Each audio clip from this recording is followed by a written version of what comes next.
Syederalun, camping di akhir pekan salah satu daya tarik bagi wisatawan yang ingin menghabiskan waktu bersama keluarga atau sahabat. Salah satu lokasi kekinian di Aceh Selatan yaitu Sigantang Sira yang berada di atas ketinggian 225 mdpl.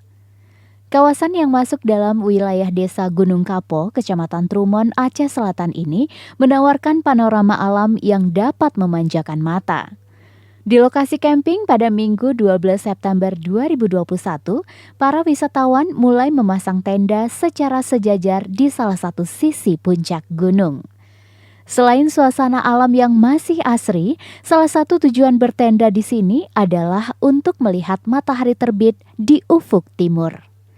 Para pengunjung bisa bersuah foto dengan latar belakang pegunungan serta hamparan lautan Hindia.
Dari Tapak Tuan, Yulham, Serambi On TV.